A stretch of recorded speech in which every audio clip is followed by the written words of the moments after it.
Glorious coaching centre के YouTube channel पे एक बार आपका फिर स्वागत है। मैं आपका मित्र ताज। आज हम लेके आए हैं आपके लिए DLED 18-20 सेशन के कुछ महत्वपूर्ण टॉपिक पर, जो एग्जाम के दृष्टिकोण से और आपके जो एग्जाम होने वाले हैं ACP यानी स्कूल एक्सपीरियंस प्रोग्राम, उसके माध्यम से कुछ महत्वपूर्ण टॉपिक पर बात करेंगे। और आप विद्यालय में कहीं पढ़ाए होंगे ACP के माध्यम से, तो आप पूर्ण रूप से अवगत होंगे। यदि आपने नहीं पढ़ाया भी होगा तो ये वीडियो आपके लिए बहुत ही महत्वपूर्ण रहने वाला है। तो आप इस सेशन के अंत तक बने रहेंगे और तमाम चीज़ों को समझने का प्रयास करेंगे। तो आइए सबसे पहले हम बात कर लेते हैं कि सेकेंड ईयर 18-20 बिहार बोर्ड में जो एग्जाम होंगे वो टोटल कितने मार्क्स के होंगे और कौन कौन से आपके सब्जेक्ट होने वाले हैं और कितने नंबर आपके बाह्य परीक्षा में होंगे और कितने नंबर आपके आंतरिक परीक्षा में होंगे। और तमाम चीज़ों को इस वीडियो के माध्यम से समझेंगे। तो आइए शुरू करते हैं और हम जानते हैं कौन कौन सब्जेक्ट है। सबसे पहले हम जानते हैं कि सेकेंड ईयर यानी आपका जो कोडिंग रहेगा वो आपका S1 से रहेगा। आपने फर्स्ट ईयर में देखा होगा कि आपके संपूर्ण जो कोड रहेंगे वो F1 करके रहेंगे। क्या रहेंगे? F1, F2, F3 करके रहे होंगे। वो डिनोट कराता है F फॉर फर्स्ट ईयर और यहाँ पर S दिखा रहा है यानी S फॉर सेकेंड ईयर। तो अब हम बात करेंगे कौन कौन सा सब्जेक्ट है। तो पहला सब्जेक्ट आपको S1 में आप देख रहे हैं समकालीन भारतीय समाज में शिक्षा है। ये आपका बाह्य एग्जाम यानी बाह्य कहने का मतलब हुआ कि आपके बोर्ड द्वारा यानी बिहार बोर्ड द्वारा एग्जाम होगा। जो परीक्षा केंद्र पर ही एग्जाम लिया जाएगा वो आपका 70 मार्क्स का होगा और 30 मार्क्स आपका जो होगा वो कॉलेज में ही होगा। उसका सेकंड बात करें संज्ञान सीखना और बाल विकास, ये भी आपका 70 मार्क्स होगा बोर्ड के माध्यम से और 30 मार्क्स आपका होगा कॉलेज के माध्यम से। तीसरा सब्जेक्ट की बात करें कार्य और शिक्षा, ये फुल्ली आपका 50 मार्क्स है और ये टोटल आपका कॉलेज में ही आपको दिया जाएगा अंक। चौथे की बात करें तो ये स्वयं की समझ होंगे, ये आपका 50 मार्क्स का होगा, जिसमें से 35 मार्क्स आपका बोर्ड द्वारा लिया जाएगा और 15 मार्क्स आपका कॉलेज के माध्यम से ही होगा। अब आगे बात करेंगे S5। जब दोस्तों S5 की बात करें तो विद्यालय में स्वास्थ्य योग एवं शारीरिक शिक्षा, ये आपका हो जाएगा 100 मार्क्स का, जिसमें से आपका 40 मार्क्स आपका बोर्ड के माध्यम से होगा और 60 मार्क्स आपका कॉलेज में ही होगा। बात करेंगे S6 के, तो इसमें होगा पेडागोजी ऑफ इंग्लिश, ये आपका प्राइमरी लेवल का होगा, 1 to 5 का होगा, ये भी आपका 50 मार्क्स। इसमें 35 मार्क्स का आपका एग्जाम बोर्ड के माध्यम से लिया जाएगा और 50 मार्क्स आपका कॉलेज में ही होगा। S7 में गणित का शिक्षण शास्त्र, ये भी आपका प्राथमिक स्तर के ही लिए है, इसमें 35 मार्क्स टोटल आपका 50 मार्क्स है, जिसमें से 35 मार्क्स आपका बोर्ड के माध्यम से होगा, 15 नंबर यानी 50 मार्क्स आपका कॉलेज में ही होगा। उसके बाद में हिंदी का शिक्षण शास्त्र, ये भी आपका प्राइमरी लेवल के लिए A7 की बात करें, ये 50 मार्क्स 35 मार्क्स आपका बोर्ड के माध्यम से होगा, 50 मार्क्स आपका क्या होगा कॉलेज में ही होगा।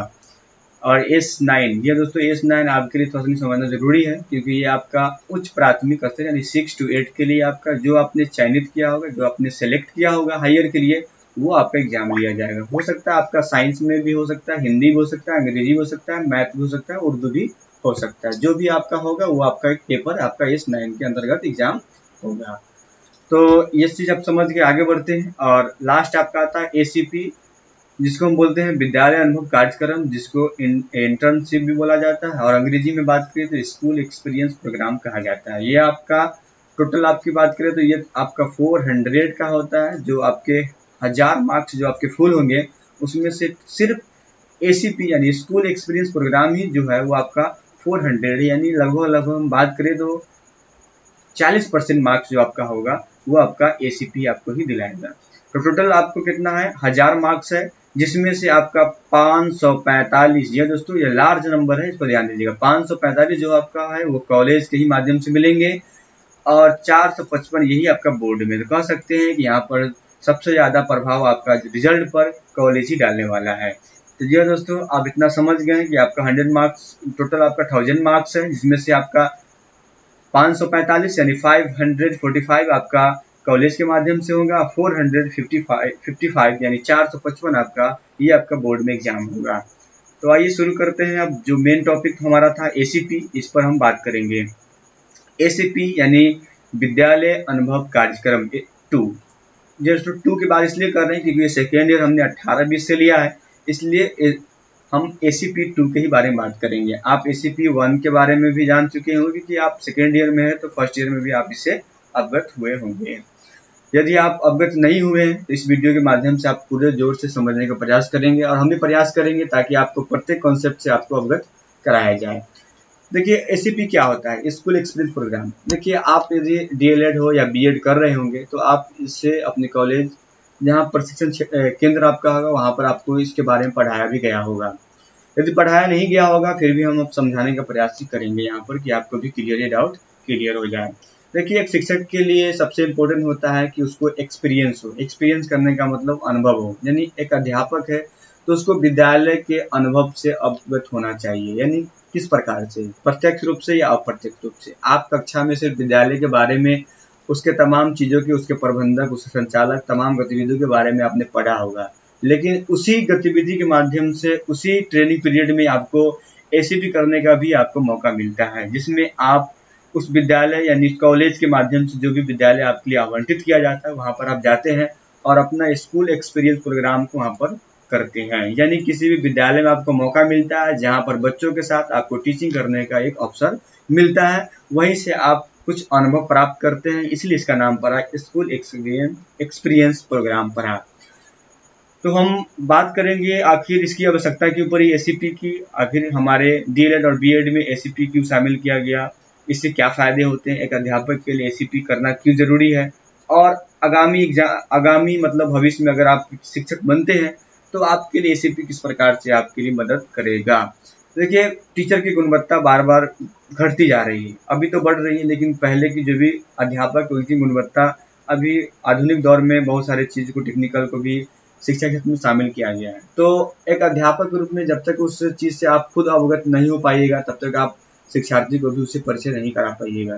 तो एक शिक्षक को ट्रेंड होने का मतलब था कि वो बच्चों की तमाम गतिविधि हो या उसके पढ़ाने की शिक्षण विधि हो या तमाम शिक्षण के जो भी कौशल है उस चीज़ को समझ पाना खुद को, और फिर बाद में उसको अनुप्रयोग करना ये जरूरी था। क्योंकि ट्रेनिंग करने के बाद में आपको तमाम चीज़ों से बच्चे की रुचि, उसकी योग्यता, तमाम चीज़ों के चाइल्ड साइकोलॉजी विशेष करके आपको पढ़ाया जाता है, ताकि बच्चों के प्रवृत्ति को आप बेहतर ढंग से समझ पाए, उसकी क्या अभिरुचि, किसमें वो दिलचस्पी रखते हैं और उसकी जो सीखने की लेवल क्या है उस चीज़ को आप समझ पाए, तब जाके आप बेहतर अध्यापक बन सकते हैं। इसमें सबसे ज़्यादा योगदान एसीपी का रहता है, क्योंकि आपको मौका मिलता है कि आप विद्यालय में जाएं और प्रत्यक्ष रूप से तमाम चीज़ों को आप ऑब्जर्व करें। तो बात करेंगे अब इसमें कि एसीपी का क्या उद्देश्य है, क्योंकि हम पढ़ने में बहुत समय लगेगा। हम संक्षिप्त में आपको बता देते हैं क्योंकि ये वीडियो बहुत लंबा भी हो सकता है। तो बात करेंगे उद्देश्य क्या इंपॉर्टेंट रहेगा, क्योंकि आप एसीपी के उद्देश्य को जानना जरूरी है। उद्देश्य का क्या होता है, विद्यालय अनुभव कार्यक्रम के प्रमुख उद्देश्य है। कौन कौन से उद्देश्य, प्रथम वर्ष के विद्यालय अनुभव कार्यक्रम से प्राप्त समझ को विस्तारित करना। यानी आपने फर्स्ट ईयर में, हमने पहले बताया कि आपको फर्स्ट ईयर में भी मिलता है एसीपी करने का मौका, और सेकेंड ईयर में आपने फर्स्ट ईयर में जो भी अल्प समय के लिए किया हो उस चीज़ को सेकेंड ईयर में आप पूरा विस्तार करेंगे और उसी को फिर से बेहतर करने का प्रयास करेंगे। कक्षा में विभिन्न विषयों के शिक्षण से संबंधित योजना निर्माण, शिक्षण अभ्यास तथा अपने शिक्षण के मूल्यांकन की समझ विकसित करना। जो दोस्तों एक अध्यापक के लिए इम्पोर्टेंट होता है कि वो योजना का निर्माण करें, यानी पढ़ाने से पूर्व में जो भी तैयारी होती है, एक टारगेट करना, एक मतलब लेसन प्लान तैयार करना, और फिर उसको शिक्षण भी कराना, फिर अभ्यास भी करना, और फिर स्वयं से उसका मूल्यांकन भी करना कि क्या उसके शिक्षण में किसी प्रकार की त्रुटि रही है या नहीं रही। तमाम चीज़ों को समझना ही क्या एसीपी है। विद्यालय विषयों के शिक्षण के अंतर्गत आने वाली समस्याओं का एक्शन रिसर्च के माध्यम से समाधान करना। ये दोस्तों एक्शन रिसर्च आप पढ़े भी होंगे, फर्स्ट ईयर में आपको बनाना था, जिसमें से आपको विद्यालय में किसी एक टॉपिक को सिलेक्ट करना था जिसमें समस्या आ रहे हैं और उस समस्या का निदान भी निकालना था। यही होता है एक्शन रिसर्च, जिसको अनुसंधान भी कहा जाता है। क्या कहा जाता है, अनुसंधान, यानी एक्शन रिसर्च। जिसमें अगर बात करें अगर विद्यालय में बहुत सारे समस्या होते हैं, जैसे साफ पानी ना होना है ना, चापाकल का प्रयोग नहीं हो पा रहा है वहाँ पर, या बच्चे कोई किसी सब्जेक्ट से भयभीत है, उस चीज़ को दूर करने के लिए, या किसी प्रकार की परेशानी का सामना कर रहे हैं बच्चे, तो उन परेशानियों को दूर करने के लिए आप किस प्रकार के सजेशन दे रहे हैं उस चीज़ को एक्शन रिसर्च में शामिल किया जाता है। बात करें अपनी कक्षा के बच्चों को सीखने के विकास का अध्ययन करना, यानी जिस कक्षा में पढ़ा रहे हैं उसके विकास का अध्ययन करना, उसके डेवलपमेंट के बारे में स्टडी करना कि उसकी कहाँ तक उसकी रेंज है। बच्चों के शैक्षणिक पक्षों के विकास का केस स्टडी करना। जी दोस्तों, बच्चों के विकास का एक मूल्यांकन करना, उसका एक केस स्टडी तैयार करना, जो आप किए भी होंगे। विद्यालय और आसपास के समुदाय के अंतर संबंध को समझना तथा उससे सुदृढ़ बनाने के लिए सामुदायिक सेवा कार्यक्रमों में भागीदारी करना। यानी एक विद्यालय, एक शिक्षक का सिर्फ संबंध विद्यालय से ही नहीं होता, बल्कि उसका संबंध समाज से भी होता है। उस चीज को भी समझने का आपको अवसर एसीपी के माध्यम से मिलेगा। अब बात करें शिक्षण अभ्यास में आपको क्या क्या होगा। देखिए, शिक्षण अभ्यास के क्रम में आलोचनात्मक शिक्षण शास्त्र को समझना और उसके अभ्यास क्रम का हिस्सा बनना इस पाठ्यक्रम का प्रमुख उद्देश्य है। यानी इसमें आपको शिक्षण भी करना है, एक आलोचनात्मक शिक्षण के रूप में आपको समझना है, और पाठचर्या का एक मुख्य उद्देश्य, यानी एसीपी का एक कुछ मुख्य उद्देश्य भी है। तो वो चीज़ को आप समझ गए होंगे, हम ज़्यादा इसको पढ़ेंगे नहीं क्योंकि इसमें समय बहुत ज़्यादा लगेगा। अब बात करेंगे इसमें क्या क्या आपको होगा। इसमें बता दें आपको एक लेसन प्लान, जिसको आप लर्निंग प्लान भी कहते हैं। लर्निंग प्लान और लेसन प्लान में कुछ अंतर भी होते हैं, तो उस चीज़ को भी हम जानेंगे इस वीडियो में। तो आपको लगातार 14 सप्ताह, यानी अवधि जो है, एसीपी की अवधि की बात करें तो अवधि जिसका टाइम पीरियड है वो लगातार 14 सप्ताह। ये द्वितीय वर्ष की बात करें, सेकेंड ईयर में आपको कितना करना है, लगातार 14 सप्ताह करना है। प्रति सप्ताह 5 दिन, यानी सोमवार से लेकर शुक्रवार तक, सोमवार से लेकर शुक्रवार तक, यानी मंडे टू फ्राइडे आपको लेसन प्लान देना है विद्यालय में। और सैटरडे को आपको कॉलेज में आकर आपके जो भी आपके टीचर होंगे उससे कंसल्ट लेना है। जो भी प्रॉब्लम होंगे वहां पर आप शेयर करेंगे ताकि उपचार आपको मिले। यहाँ पर लिखा हुआ है शनिवार व रविवार योजना निर्माण, तैयारी व परामर्श सत्र के लिए प्रशिक्षण केंद्र पर विचार विमर्श करें। यानी आपको सैटरडे और संडे को आपको योजना निर्माण भी करना है, और आपके प्रशिक्षण केंद्र पर वहां जाएंगे और जो भी आपकी प्रॉब्लम होंगे, आपने 5 दिन में जो भी आपने गतिविधि किया है उस चीज़ को वहां पर आप विचार विमर्श अपने टीचर से करेंगे। तो इसमें क्या क्या है, सीखने का योजना, इसको लर्निंग प्लान करते हैं। कुल मिलाकर न्यूनतम 75 लर्निंग प्लान का निर्माण एवं शिक्षण। आपको टोटल 75 लर्निंग प्लान का निर्माण करना, यानी पाठ्य योजना का निर्माण करना है, और आपको शिक्षण भी कराना है, यानी टीचिंग भी कराना है।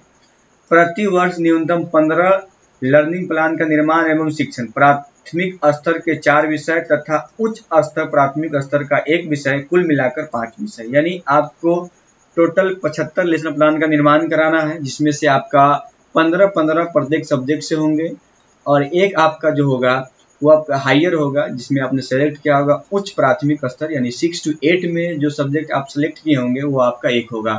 टोटल आपका 5 सब्जेक्ट होगा, आप 5 × 15 करेंगे तो 75, यानी टोटल आपका जो लर्निंग प्लान यानी पाठ्य योजना बनेगा वो कितना बनेगा, 75 बनेगा। प्रति विषय न्यूनतम 2 लर्निंग प्लान के लिए लिखित प्रारूप का संबंधित समाधान सेवी द्वारा समीक्षा होगा, यानी जो भी समीक्षा करेंगे, जो आपके मेंटर वगैरह होंगे, वो आपका 2 लर्निंग प्लान जो आपके उसका समीक्षा करेंगे। प्रति विषय न्यूनतम 1 लर्निंग प्लान का प्रशिक्षण केंद्र पर प्रशिक्षक द्वारा डेमोन्स्ट्रेशन, यानी शिक्षण पर आलोचनात्मक समीक्षा, ये भी आपका केंद्र पर ही किया जाएगा, आपका एक सब्जेक्ट, यानी प्रत्येक सब्जेक्ट से। उसके बाद में प्रति विषय न्यूनतम 2 लर्निंग प्लान का विद्यालय में शिक्षण का पर्यवेक्षक तथा समीक्षा, ये भी आपका प्रति विषय 2 किया जाएगा। ये भी आपका विद्यालय में ही होगा। विद्यालय की बात करें या कॉलेज विद्यालय में होगा।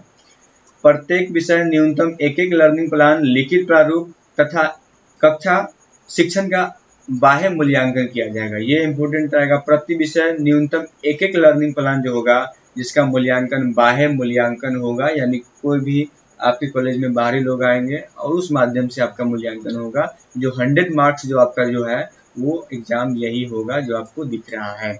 बात करेंगे तो इसमें प्रति सप्ताह न्यूनतम 5 और अधिकतम 8 लर्निंग प्लान का ही निर्माण एवं शिक्षण होगा। ठीक है, आगे बात करें।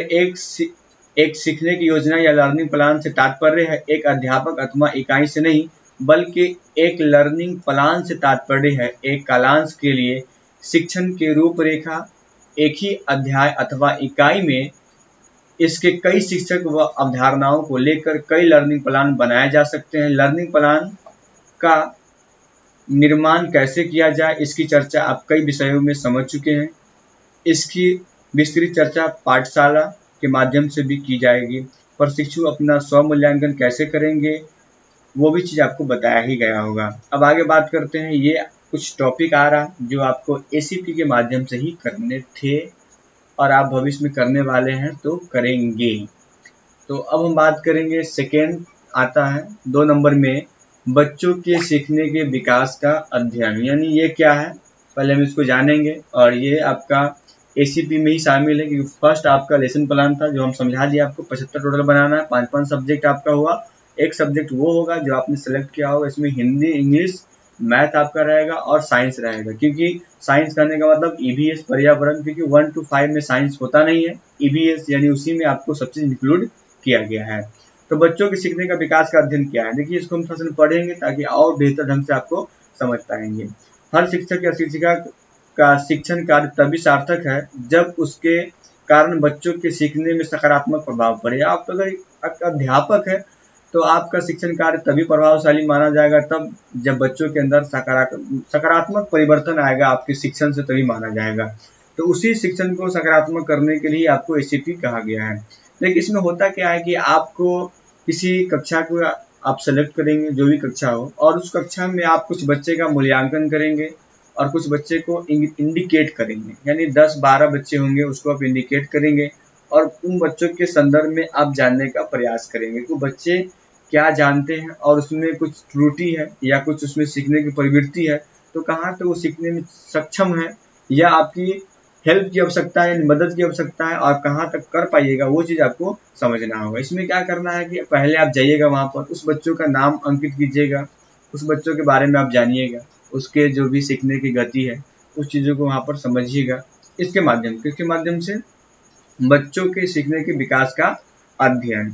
इसमें कुछ एक क्लास के बच्चे को सिलेक्ट कीजिएगा, उसके बारे में पहले आप उसके बारे में लिखेंगे, बच्चे कहाँ तक जानते हैं, और उस चीज़ को आप जब कक्षा का निर्धारण करेंगे या फिर देखेंगे तो उसमें क्या परिवर्तन आया है, उस परिवर्तन को आप अंत में और पहले में दोनों में आप तुलनात्मक करेंगे। यानी जो पहले आप गए थे उस वक्त आप जो कक्षा को चयनित कक्षा किए थे, उसमें जो बच्चे को आपने इंडिकेट किया था उस पर आपने कितना वर्क किया है और आपने उसमें कितने परिवर्तन लाए हैं, यह अंतिम में मूल्यांकन करना है। फिर उसमें आपको आलोचनात्मक भी चिंतन करना है। और ये चीज़ आप अगर आपको समझने में दिक्कत होगा, करने के दरमियान की बात कर रहे हैं, तो आप अपने मेंटर से आप सुझाव भी ले सकते हैं। ये क्या है आपका बच्चों के सीखने के विकास का अध्ययन है। तो समझ में आ गया। इसमें आप क्या 10-12 जो भी एक ही कक्षा के बच्चे को सिलेक्ट कीजिएगा, उसके बारे में लिखिएगा, उसके विकास का स्तर, सीखने का स्तर, जो भी समस्या है वो तमाम समस्या को लिखेंगे। अगर उसके अंदर कुछ प्रकार की प्रवृत्ति भी है या कुछ समस्या उत्पन्न हो रही है, उस समस्या का भी समाधान करेंगे और अंत में एक बार फिर करेंगे और आप जानने का प्रयास करेंगे कि इसमें क्या चेंजेबल आप ला पाए हैं। तो अब सेकेंड बात करेंगे। सेकेंड आपका है 3 नंबर, बच्चों के शैक्षिक विकास का अध्ययन। ये बहुत इंपॉर्टेंट रहेगा। शैक्षिक का मतलब क्या होता है कि आपको पढ़ने के साथ साथ, जो दोस्तों पढ़ने के साथ साथ आप शिक्षण करने के साथ साथ बच्चों के अंदर कुछ प्रकार की प्रवृत्ति उसके अंदर विकसित भी होती है जो शिक्षा से कुछ हटके होता है, यानी कलात्मक के क्षेत्र में भी हो सकता है, कला के क्षेत्र में भी हो सकता है, अभिनय के क्षेत्र में भी हो सकता है। तो वो चीज़ को इसके माध्यम से हम जानेंगे। तो इसमें क्या क्या मिलेगा आपको ये भी हम जान लेते हैं। तो विभिन्न विषयों के शिक्षण के साथ साथ बच्चों में शैक्षिक विशेषताओं को प्रोत्साहित करने का शिक्षण कार्य का ही भाग है। यानी आप शिक्षण के साथ साथ बच्चों के अंदर जो भी उसके अंदर जो भी कला है उसके अंदर विकसित हो रही है उस पर भी आपको ध्यान देना है एक अध्यापक के रूप में।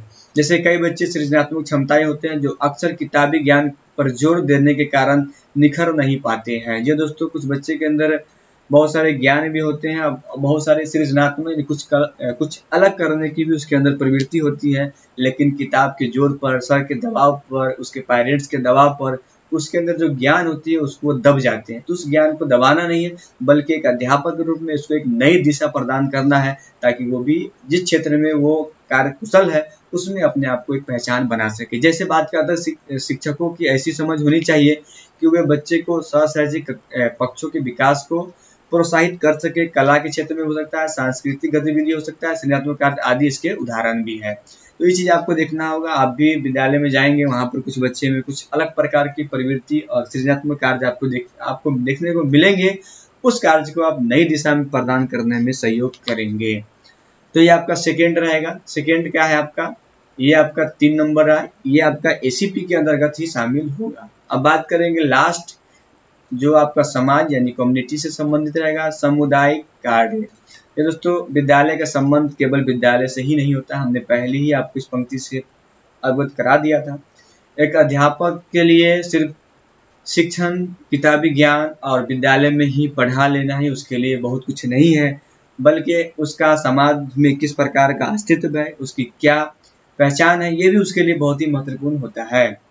यहाँ पर बल्कि समुदाय के साथ भी उतना ही जरूरी है जितना कि आप विद्यालय में ही आपका संबंध है। तो विद्यालय में भी आपका संबंध उसी प्रकार होना चाहिए जिस प्रकार से आप समुदाय में भी रहते हैं, और समुदाय में क्या भी समस्या है उस समस्या को एक अध्यापक के रूप में आप उसको उठा सकते हैं। इसमें क्या क्या अपने विद्यालय के आसपास समुदाय के प्रकृति, उनकी अपेक्षाएं, चुनौती आदि को समझने तथा उनको बेहतर के लिए कुछ समुदाय सेवा कार्य भी कर सकते हैं। यानी अध्यापक रूप में समाज के प्रति जो आपकी श्रद्धा है, जो विश्वास है, उस चीज़ को भी और बेहतर कर पाइएगा, क्योंकि एक अध्यापक का संबंध समाज से भी उतना ही होता है जितना कि आप विद्यालय से और अपने विद्यार्थी से आप रखते हैं, ताकि हर प्रशिक्षु अपने विद्यालय के आसपास समुदाय को समझने तथा उसके प्रति संवेदनशील बने। इसके अंतर्गत यह अपेक्षा है कि हर प्रशिक्षु अपने विद्यालय के आसपास के समुदाय में कोई वैसा सामाजिक कार्य करे जिसकी जरूरत वहाँ हो, यानी वैसा कार्य किया जाए जिससे समाज का भला हो, समाज के लोग आगे बढ़े, वैसे कार्य आपको मौका मिले। तो एक अध्यापक के रूप में आपको हमेशा तत्पर रहना चाहिए। ये चीज़ आपको बताया गया है। इसमें कौन कौन से काम हो सकते हैं तो भी हम जान लेते हैं। देखिए, समाज की बात करें तो इसमें क्या क्या हो सकते हैं। समाज में विद्यालय कार्यक्रम में आपको ये भी एक रिपोर्ट मिलेगा जिसमें आप समुदाय से संबंधित जैसे वृक्षारोपण का कार्यक्रम हो गया, या हमारे समाज के जो भी मतलब समस्याएं हैं, जैसे पानी, जल, नल वगैरह जो भी हो, या कूड़ेदान हो, कूड़े वगैरह, पोल्यूशन है, नदी तालाब के पानी गंदे हैं, तो उस चीज़ पर भी आप सुझाव दे सकते हैं। और अपने से उच्च जो भी आप प्रिंसिपल होंगे या जो भी प्रशासनिक सेवा से जुड़े होंगे, उन लोगों से आप उसकी शिकायत कर सकते हैं, ताकि वो गांव और समाज में जो भी समस्या हो उसको आप निकाल सकते हैं। तो जो भी गतिविधि होगा इसके माध्यम से आप कर सकते हैं। तो ये क्या रहेगा आपका सामाजिक, यानी कहने का मतलब हुआ समुदाय कार्य से संबंधित रहेगा।